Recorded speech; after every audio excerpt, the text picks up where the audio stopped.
क्या आपने कभी सोचा है कि हमारे अंदर की पीड़ा बाहर से नहीं आती, बल्कि उसका सोर्स जो होता है वो हमारे अंदर ही होता है। महाभारत के अम्बा की कहानी इसका सबसे बढ़िया उदाहरण है। काशीराज की 3 बेटियां थीं, अम्बा, अंबिके और अंबालिका। भीष्म पितामह स्वयंवर में उनको जीत कर लेकर आ गए। हस्तिनापुर आने के टाइम में अम्बा ने कहा कि मेरा जो हृदय है वो तो शाल्वराज के लिए समर्पित है। ये सुनकर भीष्म पितामह ने उन्हें जाने दिया। अम्बा जब शाल्वराज के पास पहुंची तो शाल्वराज ने कहा कि ये तो मेरे लिए बड़ी बेइज्जती की बात है। चूंकि तुम्हें स्वयंवर ने भीष्म पितामह ने जीता है, इसलिए मैं तुम्हें स्वीकार नहीं कर सकता।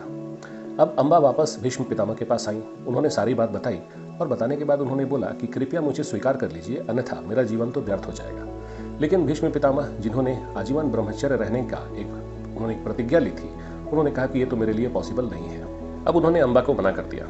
अब आप सोचिए कि एक स्त्री जिसको 2 बार तिरस्कृत किया गया हो, उसकी क्या परिस्थिति होगी। आहत और अपमानित अम्बा ने संकल्प लिया और शिव जी की तपस्या करनी उन्होंने शुरू कर दी।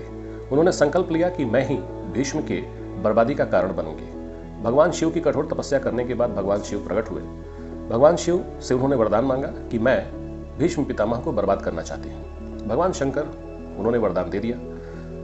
उन्होंने अपने आप को अग्नि में तिरोहित कर दिया ताकि उनका पुनर्जन्म हो सके। अगले जन्म में वही शिखंडी के रूप में जाने गए और अंततः कुरुक्षेत्र में वही भीष्म पितामह के मृत्यु के कारण बने। लेकिन मेरा प्रश्न है कि क्या अम्बा सच में जीत गई?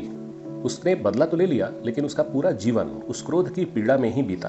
भगवान शंकर के प्रकट होने पर अगर उसी अम्बा ने ये कहा होता कि हे भगवान, मेरे अंदर के इस क्रोध को समाप्त कर दो और बर्बाद कर दो, तो भगवान शंकर ने उसी समय उसके क्रोध को समाप्त कर दिया होता और शायद अम्बा को सच्ची मुक्ति मिल गई होती।